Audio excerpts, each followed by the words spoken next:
The signal that changed everything. Commander Sarah Mitchell had been staring at the same star charts for 6 hours straight. Her eyes burned with fatigue, but she refused to look away from the displays surrounding her station.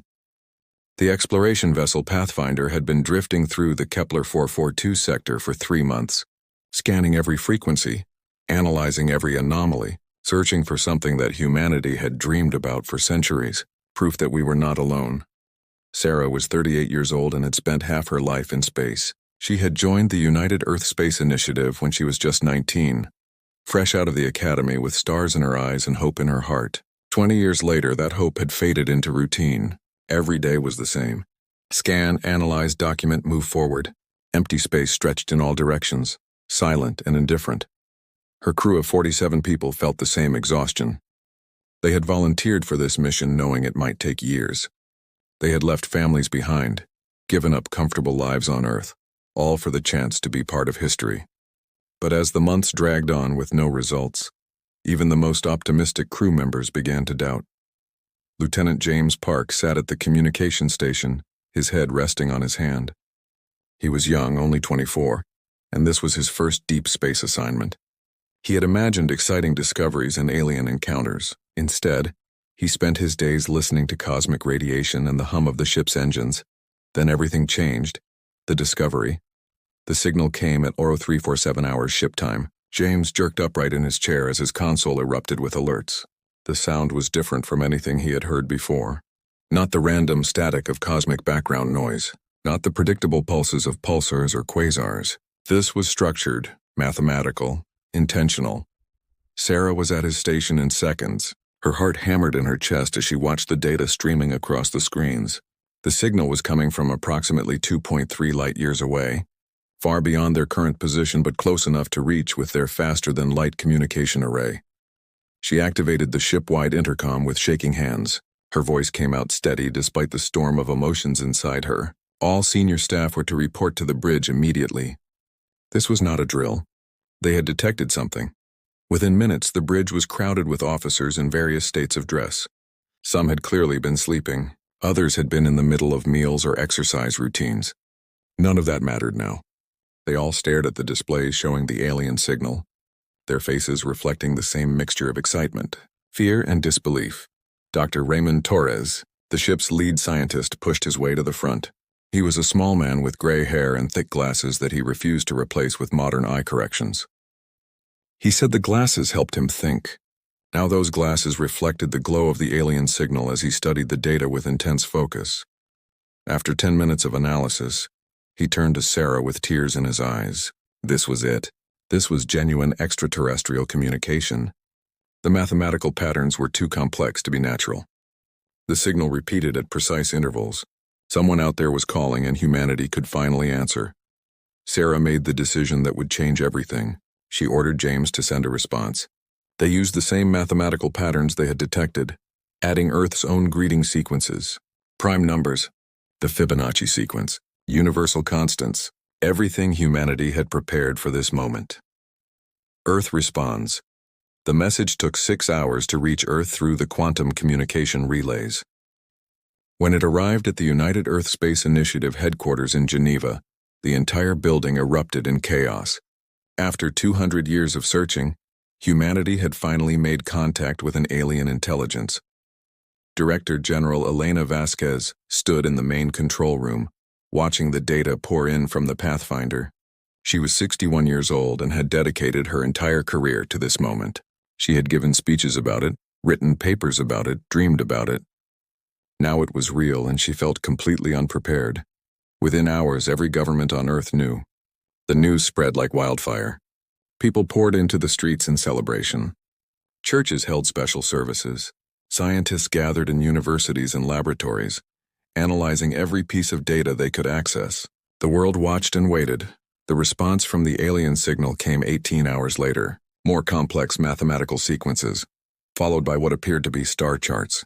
The aliens were telling humanity where they were located. They were inviting contact. Sarah and her crew worked around the clock to decode the messages. The aliens were sophisticated. Their mathematics was elegant and clear. After 3 days of communication, they had established basic understanding. The aliens called themselves the Confederation, a union of 23 different species spanning 40 star systems. They had been exploring the galaxy for over 3,000 years. They welcomed humanity to the greater galactic community. A meeting was proposed. The Confederation would send a diplomatic vessel to human space. Ambassador Thorin, one of their most experienced diplomats, would make the journey. The ship would arrive in approximately 2 weeks. Earth prepared frantically. Every nation wanted representatives at the meeting. Scholars studied the alien communications, trying to learn as much as possible about Confederation culture. Engineers prepared docking facilities. Doctors studied alien biology data to ensure they could provide medical assistance if needed. Diplomats rehearsed greeting protocols. Sarah and the Pathfinder were ordered to remain at their current position. They would be humanity's eyes and ears, the first to see the alien ship when it arrived. The Confederation ship. The vessel appeared exactly on schedule. Sarah was on the bridge when the proximity alarms signaled its arrival. The alien ship dropped out of faster-than-light travel at the designated coordinates, and Sarah's breath caught in her throat. The ship was beautiful. It was massive, easily 3 times the size of the Pathfinder, but its design was elegant. Smooth curves of silver metal caught the light of distant stars. Glowing panels along its hull pulsed with soft blue light. It looked nothing like human vessels with their angular industrial designs. This ship looked like art. Sarah opened a communication channel using the frequencies they had established. Her voice was steady as she transmitted humanity's formal greeting. On behalf of Earth and all humanity, she welcomed the Confederation to human space. They were honored by this historic meeting. The response came immediately. Ambassador Thorin's voice was deep and resonant, translated by sophisticated computers into perfect English. He expressed joy at this meeting. The Confederation had searched for centuries to find new intelligent life. Humanity's discovery was a cause for celebration across all Confederation worlds. Sarah felt tears on her cheeks. This was really happening. Humanity was joining a galactic community. Everything would change now. But aboard the Confederation ship Harmony's Promise, something was going terribly wrong. The fatal error junior technician Valak had been awake for 26 hours. He was supposed to have been relieved 12 hours ago, but his replacement had fallen ill, and there was no one else qualified to run the protocol systems during such a critical mission. Valak was exhausted beyond measure. His 3 eyes could barely focus on the screens in front of him. His 6 fingers fumbled as they moved across the control interfaces. The Confederation took first contact protocols very seriously. There were hundreds of different protocols for different situations. Greeting protocols for peaceful species. Warning protocols for aggressive species. Quarantine protocols for species showing signs of dangerous diseases. Trade protocols. Military protocols. Scientific exchange protocols. Each one had to be loaded correctly into the ship's main computer to ensure proper procedures were followed. Valak's job was to select and activate the correct protocol package for Earth. He had done this job dozens of times before on other first contact missions. It should have been routine. But exhaustion had dulled his mind. His eyes hurt. His body ached. He just wanted to complete this final task and collapse into his sleeping pod. The protocol selection screen showed hundreds of options. Valak's tired eyes scanned the list. He saw the entry labeled Protocol 7A, Peaceful First Contact, Carbon-Based, Non-Aggressive Species. That was the one he needed. His finger reached for the activation button, but his hand slipped. He was so tired that his coordination failed at the crucial moment. His finger hit the entry just below the one he intended. Protocol 7B, Quarantine First Contact, Carbon-Based Potentially Infectious Species. The computer accepted the command. Warning lights that Valak should have noticed flashed briefly, but he had already closed his eyes in relief. The task was done. He could finally rest. He stumbled away from his station without checking his work. The protocols activate. Throughout the Harmony's Promise, automated systems sprang to life. Protocol 7B was designed for species that might carry dangerous pathogens. It required complete isolation procedures. The ship's defensive shields activated at maximum strength. Weapon systems that had been completely offline began warming up. External communication arrays shifted from diplomatic frequencies to military warning broadcasts. In the ship's command center, Ambassador Thorin noticed the changes immediately.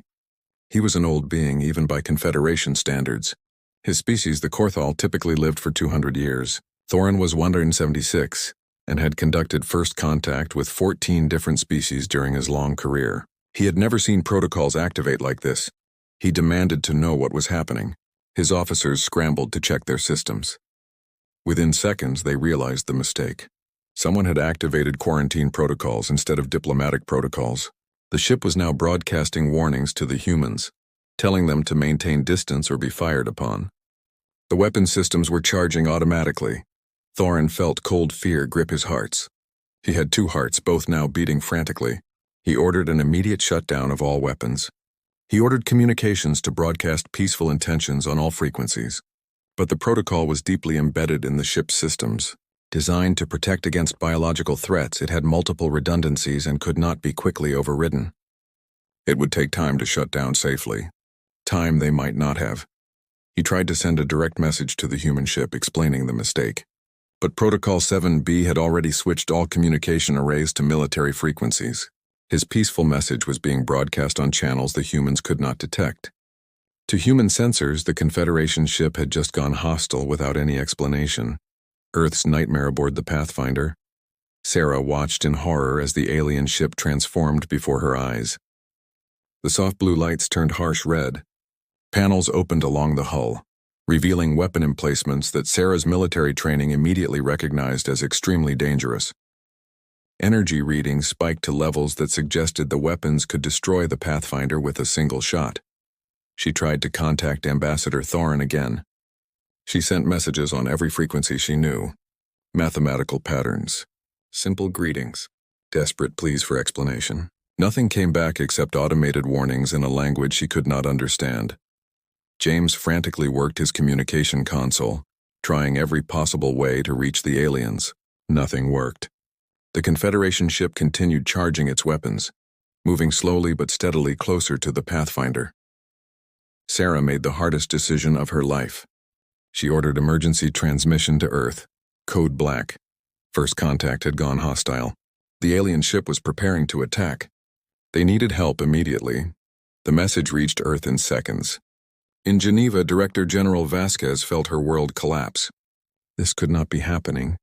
Not like this. Not when they were so close to achieving humanity's greatest dream, but there was no time for denial. The alien ship was armed and apparently hostile. Behind the Pathfinder, beyond that alien vessel, lay Earth, humanity's home. 3 billion people living their lives, unaware that an alien ship with unknown capabilities was showing signs of aggression. The military took over. Admiral David Chen assumed command of the response. He was a career officer who had spent 40 years in Earth's defense forces, but he had never expected to face an actual alien threat. All his training, all his war games, all his strategic planning had been theoretical. Now it was real. He looked at the data from the Pathfinder. The alien ship was much larger and more powerful than any human vessel. If it intended to attack Earth, the damage could be catastrophic. He had minutes to make a decision. Minutes to choose between attempting more communication and protecting humanity from what appeared to be an imminent threat. The decision Sarah continued broadcasting from the Pathfinder. She sent every message she could think of. Peace symbols from human culture. Mathematical proofs. Even simple images of human children and families, hoping to appeal to any sense of compassion the aliens might have. Nothing changed. The alien ship's weapons continued charging. On Earth, Admiral Chen consulted with his senior staff. Every military analyst agreed on the tactical situation. The alien ship was in an attack posture. Its weapons were armed. It was not responding to communication attempts. If it attacked, Earth's orbital defense platforms might not be enough to stop it. Chen thought about his own family. His wife and 3 children lived in Tokyo. His grandchildren were in school right now, learning mathematics and history, dreaming about their futures. If that alien ship attacked, would they even have a future? He opened a secure channel to the Pathfinder. His voice was heavy with the weight of what he was about to do. Commander Mitchell was to withdraw immediately to a safe distance. Earth's defensive fleet would handle the situation. She was to record everything for historical purposes. Sarah understood what that meant. She felt sick. This was not how first contact was supposed to happen. This was not the dream she had spent her life pursuing. But she also understood the impossible position everyone was in. She ordered her crew to retreat. Then Admiral Chen gave the order that would echo through human history. All available military vessels were to converge on the alien ship's position. Weapons were to be armed and ready.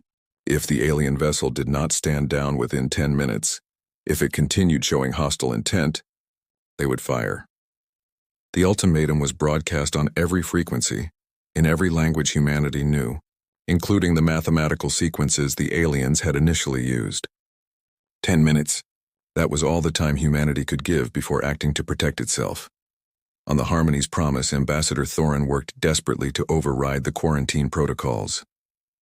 His engineers had traced the problem to Velak's error and were trying to undo it. But the systems were fighting them.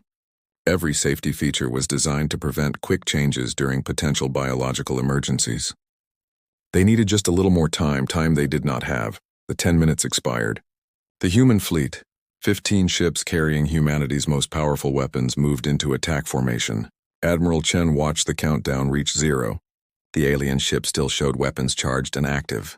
It had not responded to any communication. It had not changed its threatening posture. Chen closed his eyes and gave the order to fire. Humanity's weapons struck the Harmony's promise from multiple angles simultaneously. Missiles, particle beams, and kinetic projectiles all converged on the alien vessel. The ship's shields, designed more for protection against cosmic debris than military attack, flickered and failed within seconds. Explosions tore through the elegant silver hull. The glowing panels went dark. Ambassador Thorin had just 1 second to understand what was happening before the blast wave reached the command center. His last thought was of hope. Hope that someday, somehow, the truth would be known. That this terrible mistake would not lead to war. The Harmony's promise broke apart in a cascade of explosions. Debris scattered across space, glittering in the light of distant stars. The first alien ship humanity had ever encountered was destroyed. All 89 crew members were dead. On the Pathfinder, Sarah Mitchell watched through tears. She had witnessed humanity's first contact with alien life, and she had watched it end in fire and death. The dream she had spent her life pursuing was now a nightmare. Across Earth, initial relief at the apparent threat being neutralized quickly gave way to doubt and grief.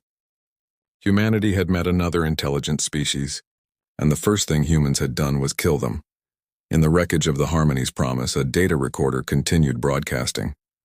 It contained the full logs of what had happened, the evidence of Velak's mistake, the desperate attempts to fix the problem, Ambassador Thorin's peaceful intentions, all the proof that this had been a tragic misunderstanding. But that recorder was broadcasting on Confederation frequencies. Frequencies that human technology could not detect.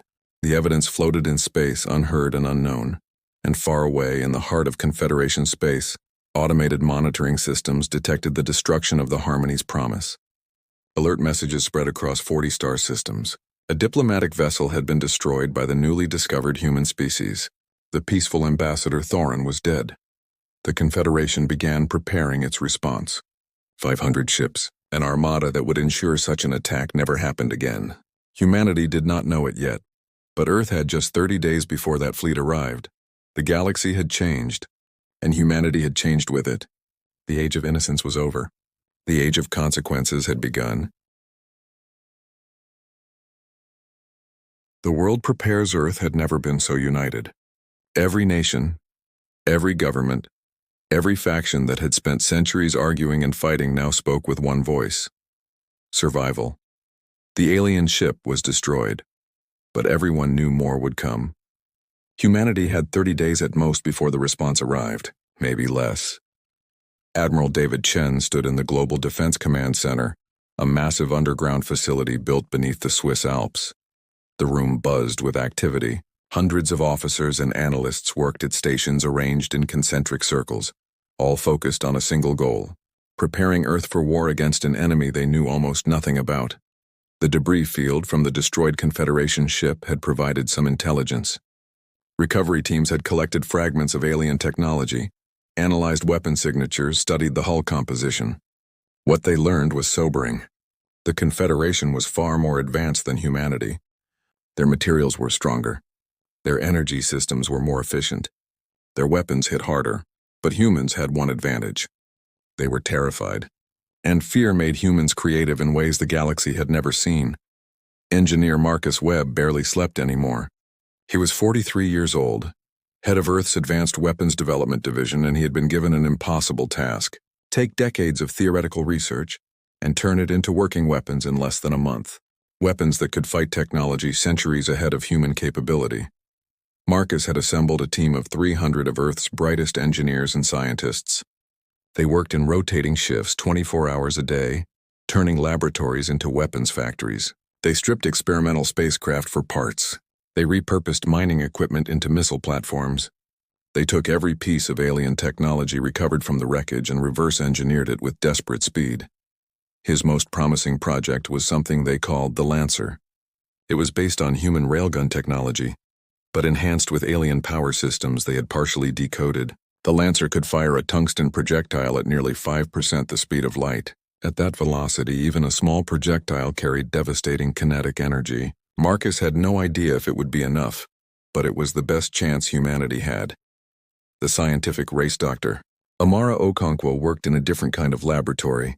She was a xenobiologist, someone who had spent her career studying theoretical alien life. Now she had actual alien remains to examine. The bodies recovered from the wreckage had been brought to her facility in sealed containers, treated with the utmost respect despite the circumstances. Amara was 37 years old, originally from Lagos, Nigeria. She had joined the United Earth Space Initiative because she believed in peaceful exploration. She had imagined studying alien ecosystems, learning about extraterrestrial biology, contributing to humanity's understanding of life in the universe.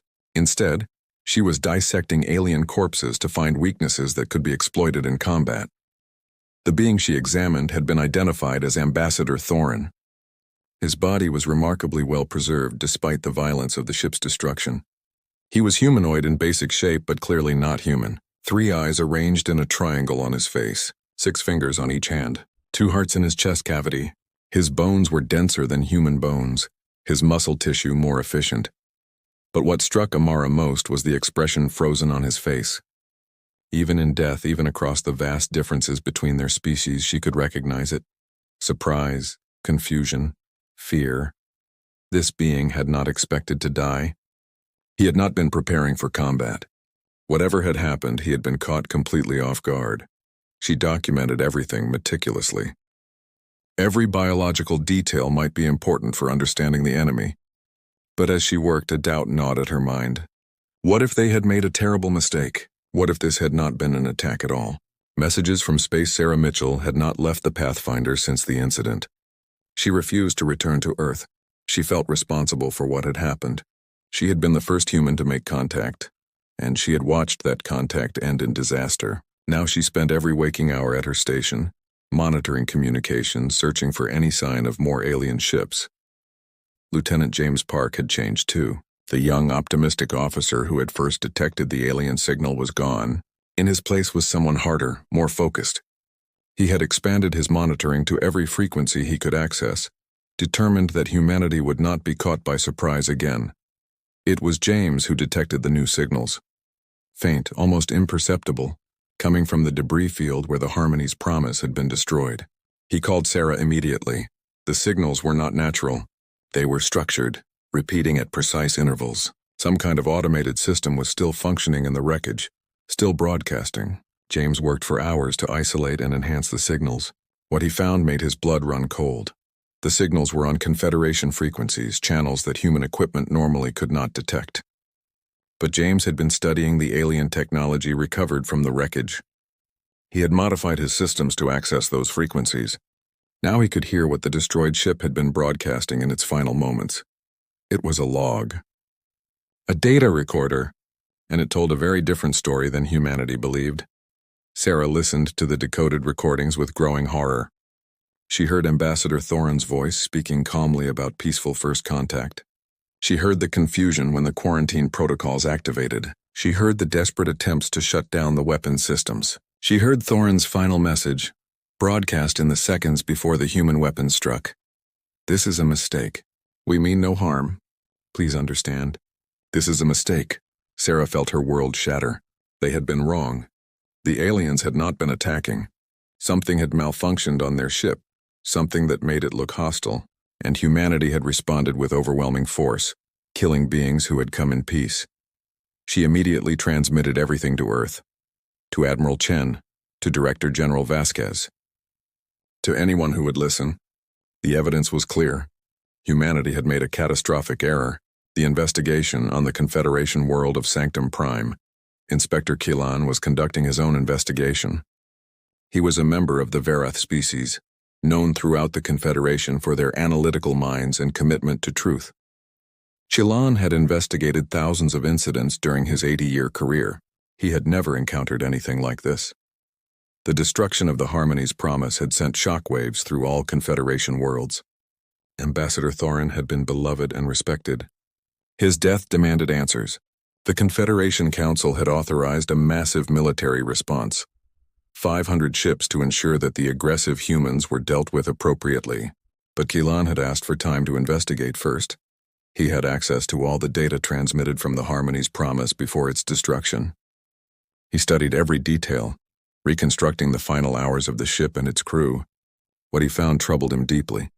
The evidence showed that Technician Valak had activated the wrong protocol. A simple mistake, born of exhaustion and inadequate crew rotation policies. The quarantine protocol had made the ship appear hostile to the humans. When the humans tried to communicate, their messages had been sent on frequencies that the quarantine protocol blocked. Both sides had been trying to talk, but neither could hear the other. Gielan reviewed the timeline carefully. The humans had waited. They had sent repeated messages. They had given time for a response. Only when the Confederation ship continued charging weapons and moving closer did they attack. From their perspective, they had been defending themselves against an apparent threat. This was not an act of unprovoked aggression. This was a tragedy born of misunderstanding and technical failure. But Kilan faced a problem. The Confederation Council was divided. Many members wanted vengeance. They saw only that a diplomatic ship had been destroyed, that 89 Confederation citizens were dead, that these new humans had proven themselves dangerous. The political pressure for military action was immense. Fleet Commander Varna was already preparing the armada. She was from the warrior species of the Confederation, the Draknor. Her people valued strength and viewed the human attack as a challenge that must be answered. She had 500 of the Confederation's best warships ready to launch. In her view, the investigation was irrelevant. The humans had killed Confederation citizens. That demanded a response. Kilan knew he was running out of time. He had perhaps 20 days before the fleet launched. 20 days to prevent a war that would likely result in Earth's destruction and the deaths of billions of humans who had nothing to do with the incident. The warning Kilan made a decision that would end his career. He broke protocol. He used his authority as an investigator to access the Confederation's long-range communication systems, and he sent a message to Earth. The message was transmitted on frequencies that humans could detect. Kilan had studied the human communications carefully and had figured out how to reach them. His message was simple and direct. He identified himself. He explained the investigation. He told humanity the truth about what had happened to the Harmony's promise. And he warned them that a Confederation fleet was coming, 500 ships carrying weapons that could crack planets. They would arrive in approximately 22 days. But Kilan also offered hope. He told the humans that this had been a mistake on both sides. He told them that some members of the Confederation Council wanted peace. If humanity could prove they were not aggressors, if they could show they had acted in self-defense, there might be a chance to avoid war. The message included technical specifications for proper Confederation communication frequencies. Kilan was giving humanity the tools to talk directly to the approaching fleet. It was a violation of security protocols. It was probably treason.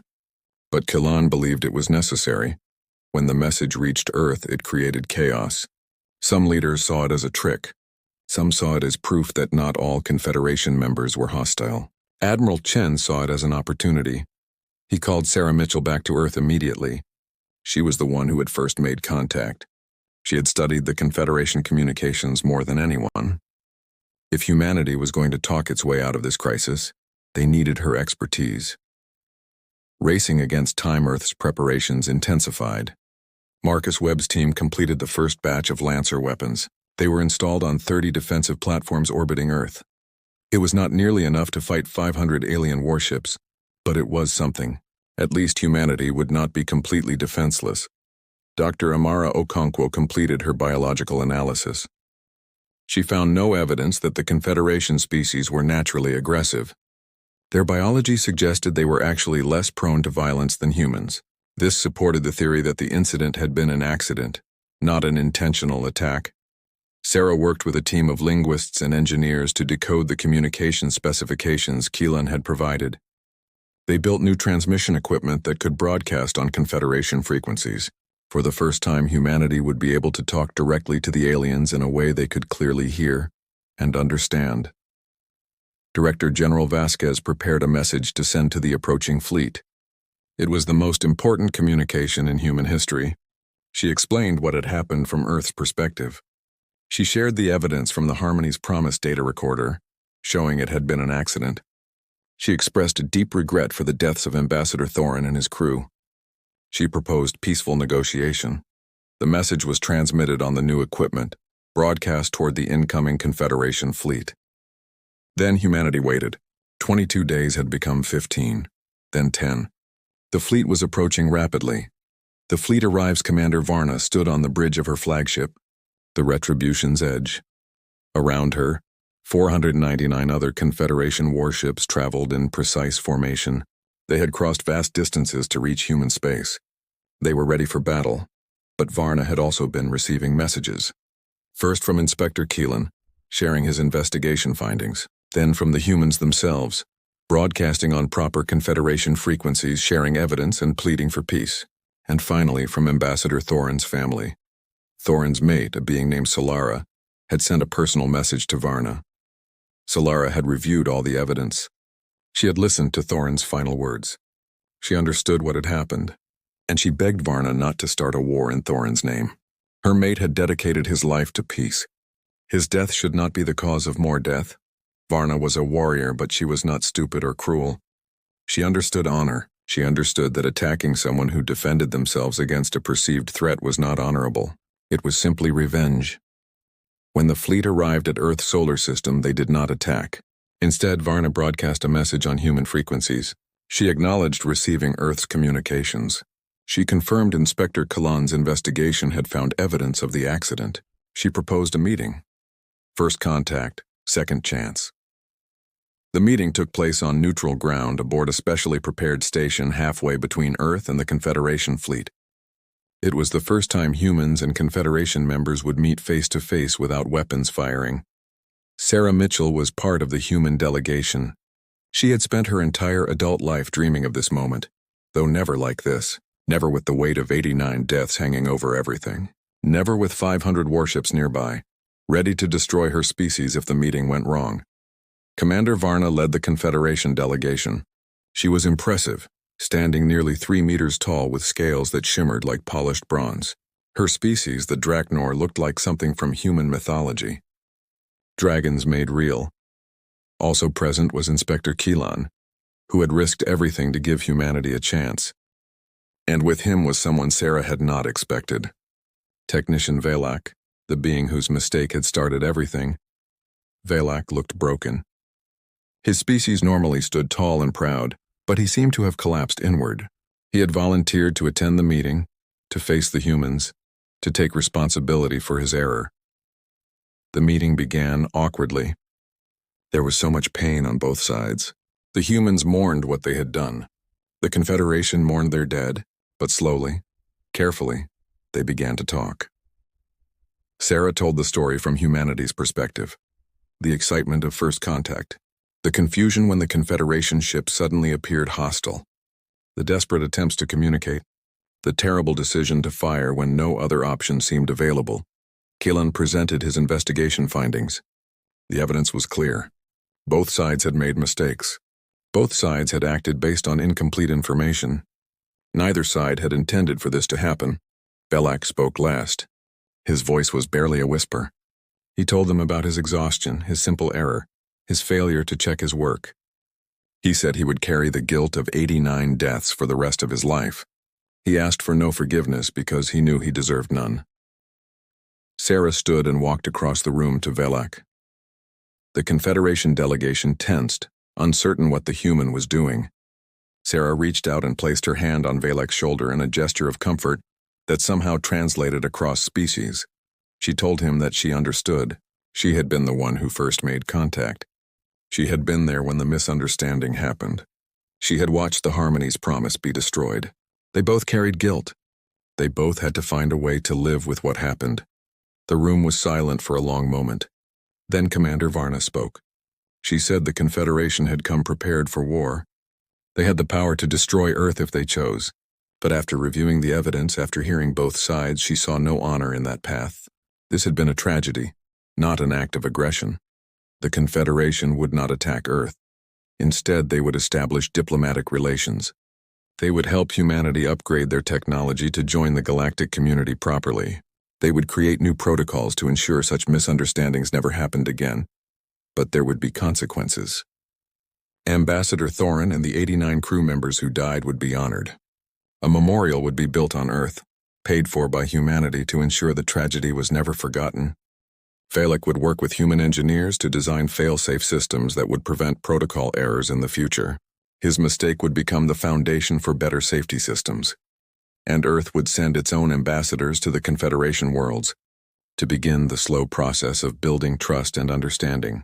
A new beginning 6 months later, Sarah Mitchell stood at the dedication ceremony for the Memorial of First Contact. It was built in Geneva, near the headquarters of the United Earth Space Initiative. The memorial featured 89 individual pillars, each one representing a life lost on the Harmony's promise. In the center stood a statue of Ambassador Thorin, his 3 eyes gazing toward the stars. Sarah was no longer a ship commander. She had been appointed as Earth's first ambassador to the Confederation. She would be leaving for Sanctum Prime in 2 weeks to begin her new assignment. Valek stood beside her at the ceremony. He had spent the past 6 months working with Marcus Webb's engineering team. Together, they had developed new communication protocols and fail-safe systems. Every Confederation ship and every human vessel would be equipped with them. The systems made it almost impossible for another accident like the one that killed Ambassador Thorin to happen again. The ceremony was attended by thousands of humans and dozens of Confederation representatives. Commander Varna gave a speech about forgiveness and moving forward. Director General Vasquez spoke about learning from tragedy.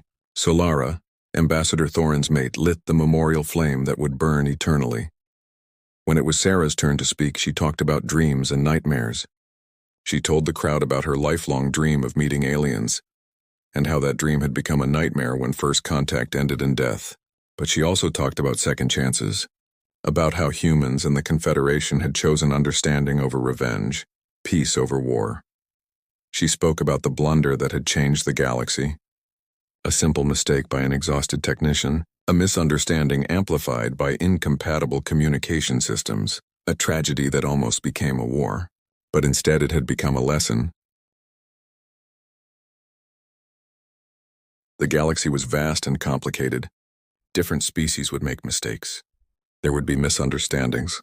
But if they chose to talk rather than fight, to understand rather than assume, they could overcome even the worst beginning. Earth was now part of the Confederation. Humanity had joined the galactic community, though not in the way anyone had imagined. They had joined through fire and death and the hard work of forgiveness. Dr. Amara Okonkwo continued her research, but now she had access to thousands of alien species to study. Marcus Webb's weapons designs were adapted for peaceful purposes, driving innovations in human space travel and energy systems. Admiral Chen retired from military service and became a teacher, training the next generation of human officers in both combat tactics and diplomatic protocols. And Inspector Keelan, who had risked his career to save Earth, was awarded the Confederation's highest honor for preventing an unjust war. He continued his investigation work, now with a human partner. Together they traveled the galaxy, solving problems and preventing conflicts. The memorial flame flickered in the evening breeze. Sarah placed her hand on Ambassador Thorin's statue, a gesture of respect and remembrance. The being depicted in stone had come to Earth seeking peace and had found death instead. But his sacrifice, unwilling though it was, had taught 2 civilizations a powerful lesson. Communication was everything. Understanding was essential. And second chances, though rare, were precious beyond measure. Sarah looked up at the stars. Somewhere out there, the galaxy waited, full of wonders and dangers, opportunities and challenges. Humanity had made a terrible entrance to the galactic stage. They had stumbled, fallen, and nearly drowned in blood. But they had gotten back up. They had faced their mistakes. They had chosen the harder path of peace over the easier path of continued violence. The blunder had changed the galaxy, but humanity's response, choosing diplomacy over destruction, choosing understanding over anger, had changed it even more. The stars shone brightly that evening, just as they had on the morning when Captain Sarah Mitchell first detected an alien signal. But now those stars held not just mystery but connection, not just the unknown but the beginning of friendship. The age of isolation was over. The age of unity had begun, and it had started with a mistake that taught the galaxy the true strength of forgiveness.